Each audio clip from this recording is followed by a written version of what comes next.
This is City SC Posse. STL Soccer first, always. An NFNP pod production. So right before we hit record, Kev just told me he didn't even watch the game last week. Get to watch it. Which is not good. You had something going on, you said. I mean, hopefully you watch like the recap or something, to say the least. How can you expect to be on a podcast and not have watched the game? So, I got to watch a little bit of the recap because I couldn't, I knew what the score was, and I couldn't bring myself to sit down and watch the game after knowing we lost 4-1. But, I got to see the recap, and I thought maybe I could ask you some questions about the game. Well, I'll say a couple of things. One, I flew home early from Mexico so that I could be home in plenty of time, because my original flight had me on the plane during the start of the game.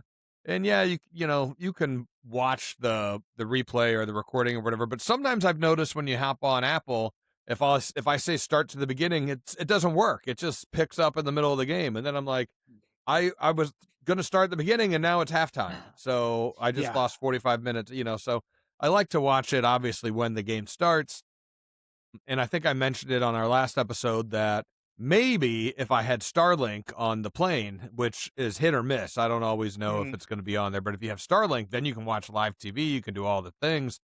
But I woke up at 4:30 in the morning, left my hotel at 5 in the morning, had my flight at 7 in the morning, and I think I got home at around 4 o'clock. Had a little bit of time to settle in and get ready for the start of the game, which was not until like 8:30. So, so that was nice. So I was able to watch the game.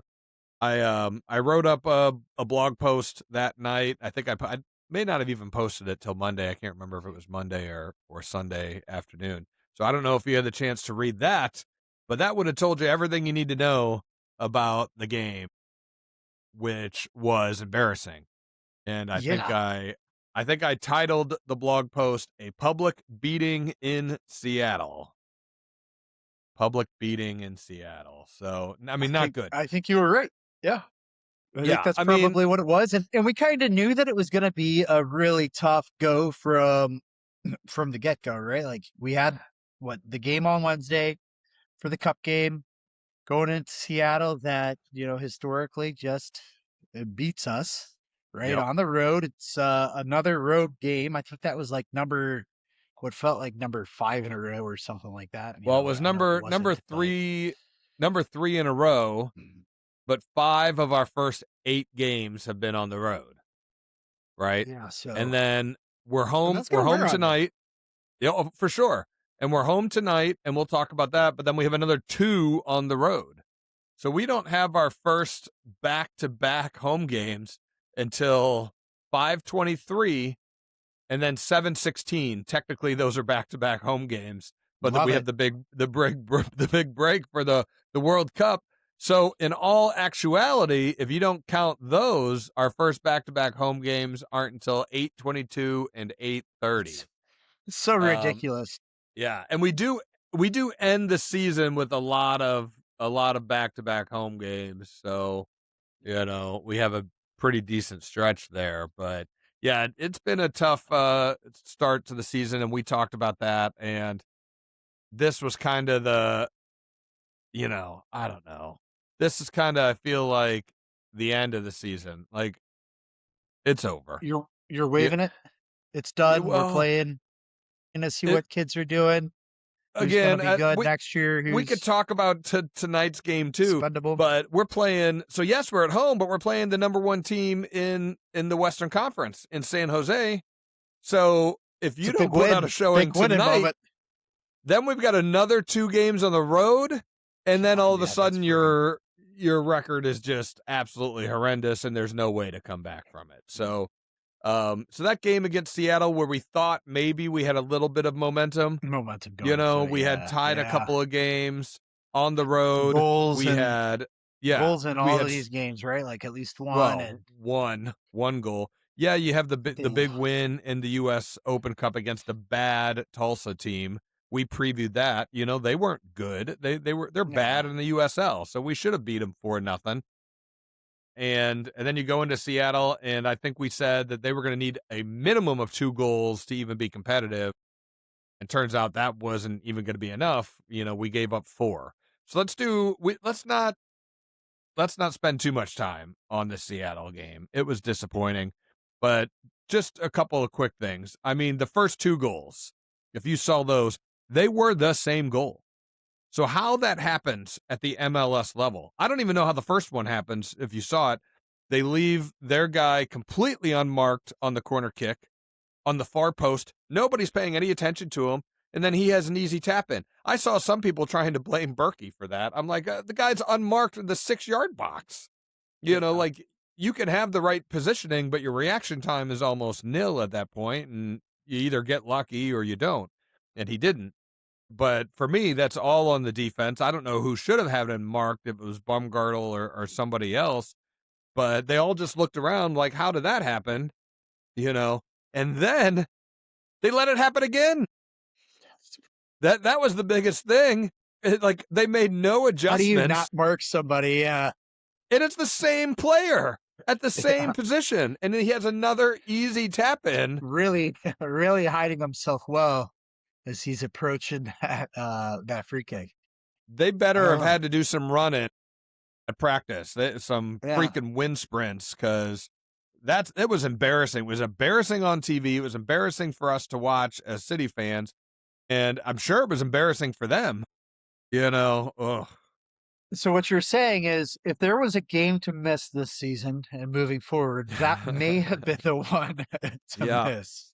Certainly, you give up those 2 really bad goals. You go into halftime, and you still kind of like, okay, if we can get 1, right? You're down 2-0, but you got a whole half to go. Let's get 1 and see what happens.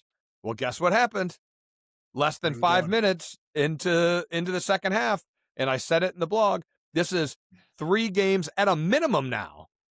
Yeah, not counting the USL matchup, but something we constantly see, right? Is just within that first 5 minutes of the second half, we're letting up a goal, and they're usually big goals for us. Going down 1-0 at that point in time, but like you said, that really knocked us out at this one. This one you're down 3-0, and the game is over. Yeah. With the way that City plays, you have no chance at coming back from 3-0. And we have to talk about Wallem. I feel like it's just constant. What's going on with Wallem? What's going on with Wallem, right? Terrible. Oh, my God. So, I mean, the penalty, he's flat-footed. He's out of position. He takes the guy down. It wasn't even questionable. It's definitely a penalty. And then he looks around like, no. Like, yes, dude. He is bad. He's a defensive liability. He holds up the offense. This guy has to go. It was a $2 million transfer. He's absolutely horrendous. The fans want to see Joyner. We also have Ostruck now. Joyner brings in that youth option, some excitement, some skill. You see what happens. And then Ostruck has the experience, and he's definitely the tactical option, has a better technical link up with Hartle. So I don't know. If Wallem is in the starting lineup again today, when I'm there, I'm going to be at the game. I'm going to be fucking pissed. Yeah. What's funny is you say he's a defensive liability, and I think the only thing I can think of is that's the only reason he's really on the field is because they like his defense. Well, I guess the only thing, he brings you a little bit of a box-to-box player. That's the only thing, right? Like, he can kind of play in that style where we're currently playing 3 center backs. He can play your wing back or your wing mid, right? So he gives you some of that flexibility where maybe Ostruck, he's a little bit more offensive minded, right? Yeah. But Totland, he would be a starter, I would think, on several MLS teams. And here he is riding the pine. He's also a box to box player. So what they see, he's a little bit more defensive minded than Wallem, maybe. Maybe. But we've seen Totland run down that wing, get crosses in there, score some goals last year, or 2 years ago, or both, so at some point, again, I know DeMay likes to stick with the same 11 as much as possible, but after that game, horrendous again. Wallem has to go, so he cost us any chance of a comeback against Seattle, which was already not much of an opportunity. But there was one bright spot. Cordova not being on the starting lineup. No. Leuven. Yeah, Leuven comes into the game, his first MLS minutes. Let me look it up. What did he come in at? Was he 85th? He came in the 90th minute. 90th? Okay. Scored in the 92nd. Like how cool for him. Yeah. He definitely got some applause, certainly from our traveling fans. And then even so from some of this more in tune Seattle fans. He comes in right off the bat, adds some creativity, has a nice kind of behind the back leg pass to Cordova, kind of like a give and go. Cordova actually took a shot. It got a lucky deflection, landed right on Leuven's foot, and he just overpowers the goalie. Like, that's what you love to see. He just steps into one, right place, right time, buries it, just absolutely crushes it. So not only does he bring the creativity, he follows up the play in attacking style, and then he just lays into one. Yeah. And it goes in. So I think there's something to be said about that. Him all year, right? Like, we know that. We knew that we've been missing him all year, and it's awesome to get him back on the field. And yeah, for sure. Now, obviously, see his mental state in a good spot. Yeah. Now, DeMay says he's not going to get the start tonight, so we already know that. But he did say that he's at least, at a minimum, 45 minutes fit. So hopefully maybe we see him come on at the second half. Maybe it depends on what the score is. Maybe he comes on if it's not the start of the second half, maybe he comes on at like the 60th minute or something like that.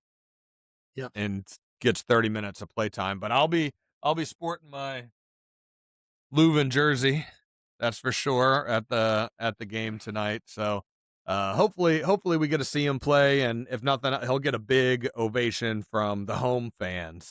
Oh yeah. So again, that was the bright spot of that game, and at least gave us something to kind of cheer for. Sure. Yep. Like it. Good to see him back on the field. Excited to see more of him. Yep. I don't even really want to go through the stats from the game. We gave up. Give me some player ratings. I didn't look up the player ratings because I figured they were all so bad. They were all so bad. I said, screw it. We don't even need to bother. But don't want to see a bunch of 3.7s. Right. No. Yeah. We gave up 9 shots on target. Of course, 4 of them went in, so their conversion rate almost 50%. We only had 2 shots on target. But yet the possession was almost the same. Seattle had 51, we had 49. So I talked about this in the blog post. We have no attacking identity. We can't figure it out. And something that the announcer said that I found interesting is we're actually leading the league in crosses, which, nice. And I said this in the blog post. I'm like, that's actually a pretty decent stat, and we had seen a couple converting. Well, we saw a couple of goals. I mean, the McNaughton serve in to McSorley to tie it up. That was a cross, right? And then there was a second one. Who was the game the other day, right? When we were down in Texas, that one came off of a cross too. So okay, you've converted a couple, but when you have the most in the league, you're not converting nearly enough. And then the announcer said, you know what? Maybe they have the most crosses because they don't have any other ideas.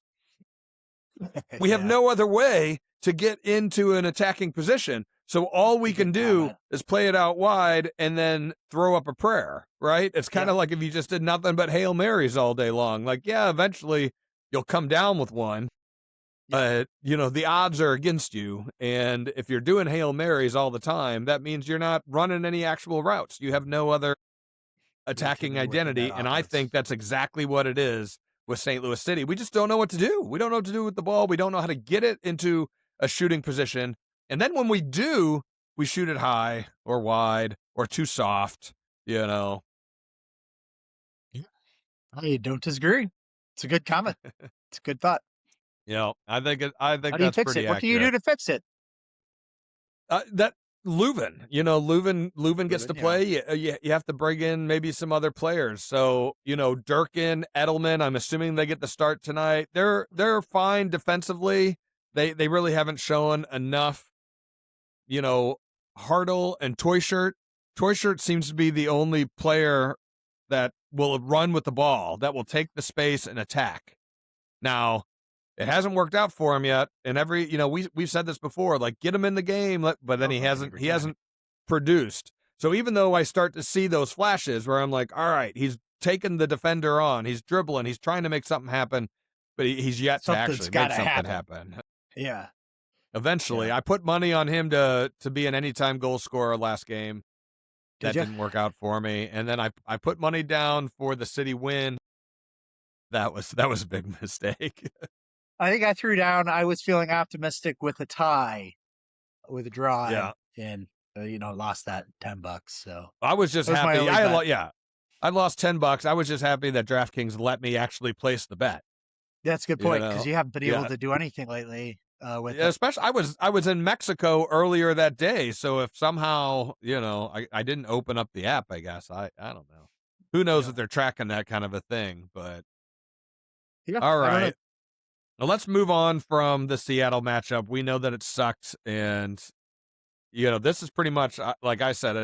At this point, it's make or break, right? Because if you look at the overall State of the Union before we start in tonight, we have one win in 8 matches. One win.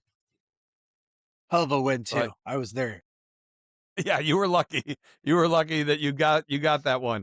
So currently 13th in the West, right? So not good. DeMay has not shown any real, gumption. So no, he hasn't. He hasn't shown what it takes yet. That's for sure. Just from subbing and then lineup changes. Not a lot of positivity. Lineup changes have been non-existent for the start. Yeah, so I don't know. DeMay's not great. Same 11 and. We're currently conceding 1.6 goals per game. I don't know how many goals we're scoring per game, but it's less than that. Maybe 1 if you're lucky on average. No chance it's 1. Right. Yeah, we've had a couple of shutouts. Yeah, not good. And just real quick, I did have the stat on Wallem going into tonight: 0 goals, 0 assists, and 8 starts. So you needed to look that one up. Yeah, I know, right? I told you that one. Yes. Yeah. All right.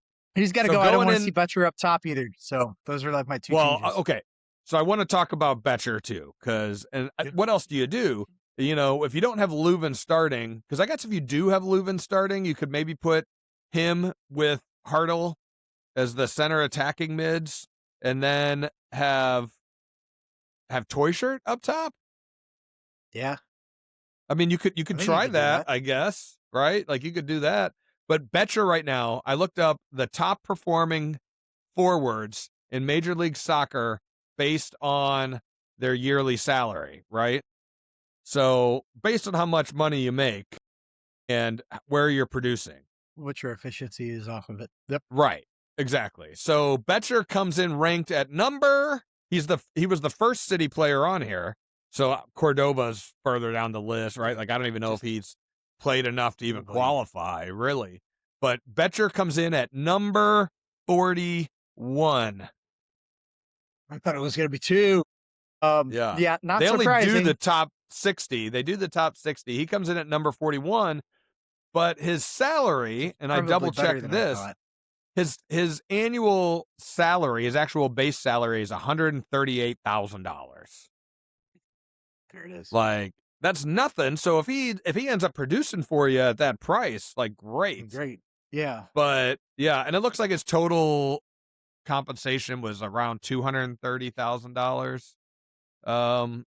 So I don't know. Now, There was some news about João Klaus. Unfortunately, he's out until after the World Cup break. I don't know if you saw that. No, I didn't. And where does he comes in ranked at number 13. 13. But it felt number good. 13. Yeah. So just outside the top 10, making 1.1 million a year. Yep. Right. So there were some other interesting names, on here. Number 1 is Sam Surridge, who makes 2.3 million for Nashville. So he comes in at number 1. So even though he's making lots of money, he's producing. Made them money for a reason, Right. Yeah. Sargent, who's just into the league. They actually don't even have his current salary on here, but they have him at number 19. So I thought that was interesting. But yeah, not great for City. Obviously, you need somebody up top that can score goals, and we just don't have it. Yep. Story of the season, story last season. Yeah. Now, the last time we played at home, we scored 3 against New England? Mm-hmm. But they're not a good team. And San Jose is a good team. So this is a little bit of a, David versus Goliath situation. San Jose is currently number 1 in the league with an 8-1-0 record. They just scored 5 on Austin on Wednesday. So they did play Wednesday. We did not. Actually, most teams played Wednesday. So why we didn't, I'm not quite sure. So maybe you've got they could be tired. They got to rest some of their guys kind of a situation. But Austin also is a bad team, right? They're not good. Now, luckily, we've got them next on the road. So, maybe there's something there. 2 bad teams playing each other. Maybe we'll get lucky. But yeah, so maybe San Jose is a little bit run down. But here is a crazy stat for you. You ready? Yeah. City is 6-0 all time against San Jose. Mm-hmm. So that is a good stat. We own them historically, much like Seattle owns us, but San Jose hasn't been good since we've been in the league. This is their first year that they've really turned it around. They got Bruce Arena as their head coach. He started last year. They started to, get a better identity. And then this year they're flying high. So some people have kind of said maybe that's what we're going to see with DeMay. Like, all right, we're going to have a rough year this year, but we'll figure it out. And then next year, watch out. I don't know that I buy into all that, but I'll hoop for it. But I think this is going to be a game where it's a law of averages, right? It kind of plays back into the mean. They get one. I think we're in for some trouble here. Yeah. I think we're going to lose a perfect record against them. My thought process is, if DeMay doesn't bench Wallem, then we're probably looking at a 4-0 or 5-1 blowout at home, which is not going to be a fun game. All resting on Wallem? It's all on Wallem. I hope he hears this. I hope he knows it. It's all on him. Yeah, Betcher, Cordova, whoever it is plays up top. Somebody eventually got to score a goal.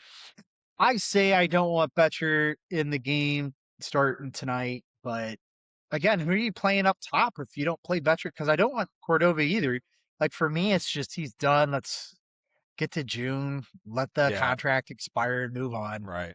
Yeah. It seems like a waste. Not seeing anything from Betcher him. can bring some creativity. It just hasn't been consistent enough. He's also a nuisance player. He's a guy that draws fouls, that gets under the other team's skin. Have we even had a penalty kick this year yet? I don't know that we have. We haven't. No.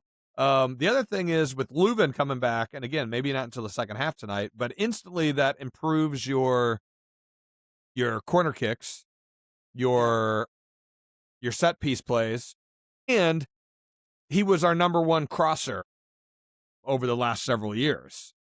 So while we've been relying crossing a lot. Well, sure, but we've been relying on bad crossers. Yeah, getting some better crossers. Yeah. We've already talked about Wallem kicking it in, and just the hope and prayer that he does sometimes for us with no thought on where he's Santos is flying kicking it into the crowd. 7th row, just ridiculous. I will say Santos. I do feel like his corner kicks have brought something for us with the pace that he puts on it. Because he puts pace on it. Exactly. Yeah, but to your point, sometimes he's putting a little too much pace. Yeah. And Now it's out Wallem, of the or not stadium. Wallem. Oh my God, Leuven puts pace on his crosses, and that's the big difference between him and Hartle. And Hartle. Hartle is just Yeah. floating it up there. Yeah. So I don't know. All right, well, the odds they don't look great. So 38% chance for City to win, 37% chance for San Jose to win, and a 25% chance for a draw.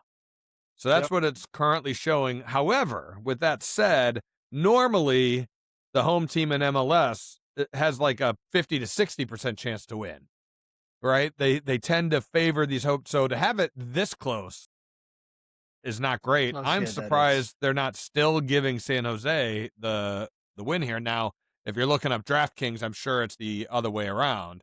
I'm sure people are betting on San Jose to win this one. Yeah, I'm on DraftKings here. It's plus 150 for the San Jose win, plus 145 still for St. Louis City to win. So really, odds are still wait. in. It's San plus Jose. 150 for San Jose, plus 150 for San Jose. Yeah, and plus 145 for City. Yep. Wow, and so that's actually still pretty giving the odds to City. to St. Louis. So that's pretty similar to what we're seeing now. Now, and then what's the draw? 115 plus 275. Oh, plus so there's so the draw actually is a good play here. Yeah, so that's gonna, to your point. What'd you say it was? It was percentages wise 38 St. Louis, 37 San Jose, 25 draw. Yeah, so it lines up, same thing with what you're seeing there. I will say that I'm looking at the percentage of bets placed, and 84% are putting their money on San Jose. Well, for one plus 150, that's a pretty good. I like your odds. That's what's so surprising is that they haven't moved that line to favor San Jose. You should be looking at a San Jose like plus 120, St. Louis plus 180 or something like that. Yeah, sure. It should shift with that percentage, but it just hasn't yet. So, well, let's see as we get closer to game time. And well, if you like money, you might want to go out and bet San Jose right now. Yeah, well, at least now if I put a little bit of money on San Jose, which I don't like to do, right? But then I'm going to the game, bringing my wife. It's educators' night. She is an educator, so I thought it was only fitting. It's a beautiful day today too, man. It's going to be perfect downtown. The beers will be flowing. We're going to eat down there. Kids are spending the night at the grandparents, so we might even stay for the after party.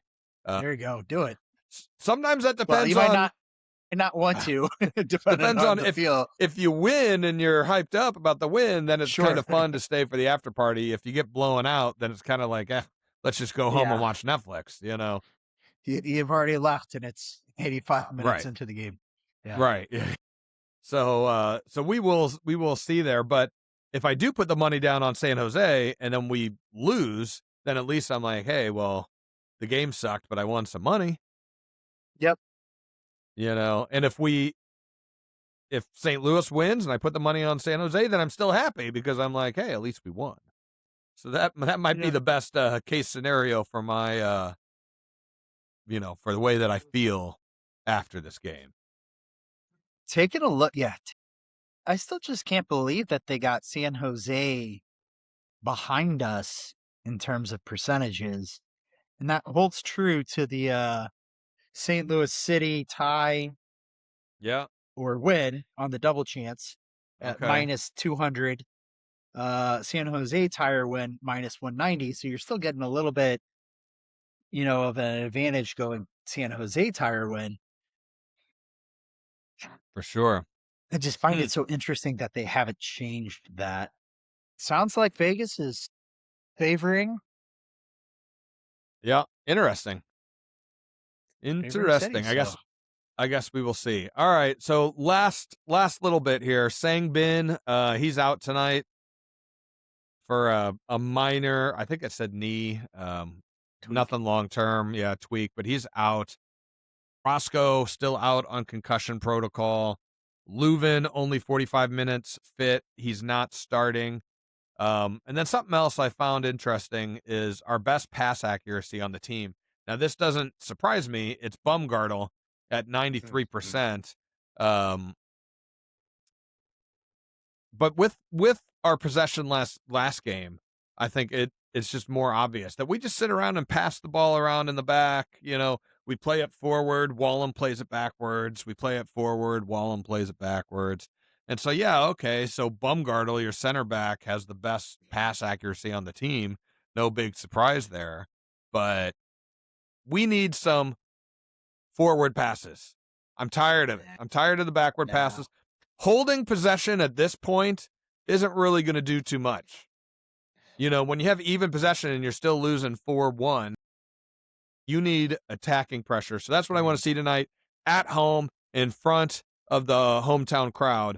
We should be attacking, trying to score some goals, keep it exciting. Otherwise, this is, like I said, if we lose tonight, time to hit the panic button. I'm looking at no. Yep.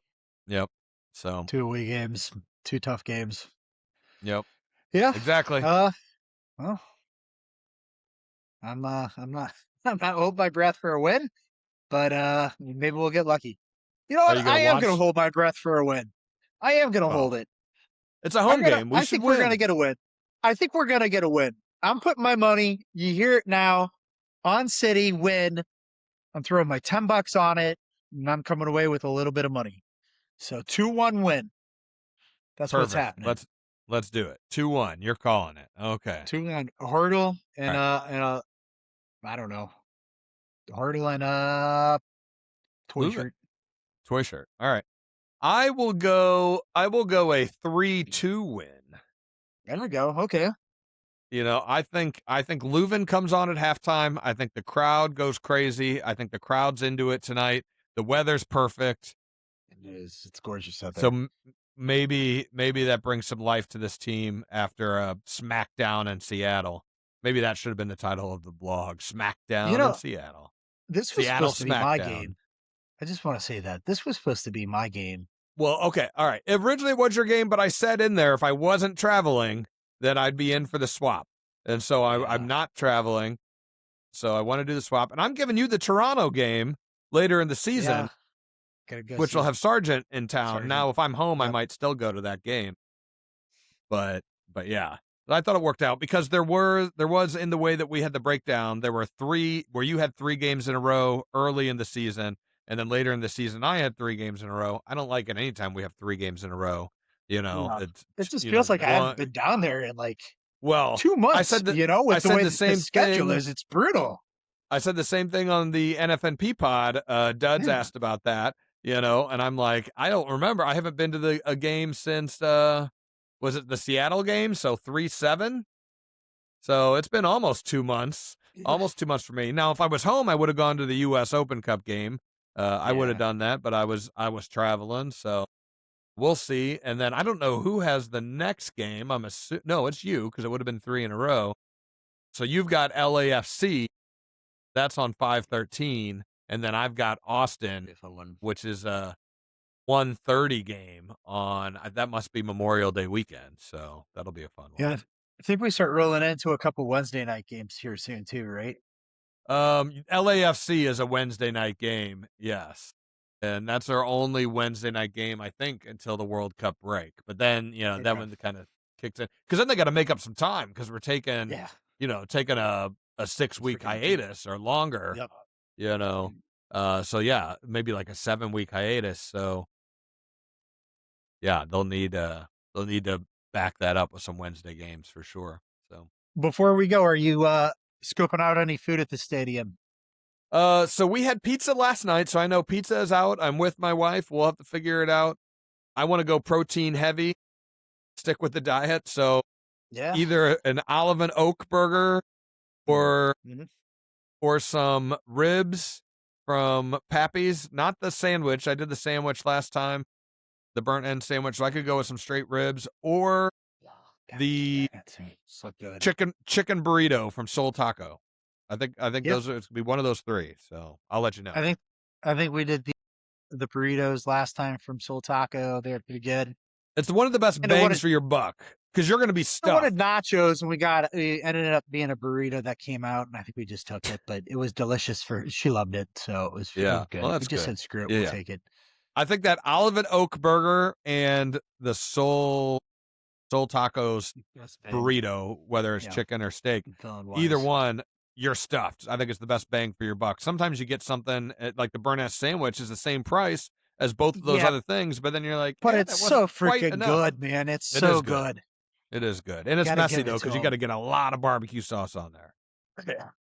Yeah. For sure. I like Steve's hot dogs, but but you come away like you need another one or three of them or something before you at least two, and then by the time you have two, that's more than those other stuff. And it's not cheap to go down to the games, by the time you throw on some beers and, we like to drink. If you're just going down there and drinking sodas, not a problem, but we like to drink the brewskis, and then we like to drink before and after. It's a whole event. So we're going to drop, I want booze. I want some food, and I want some goals. That's right. All right.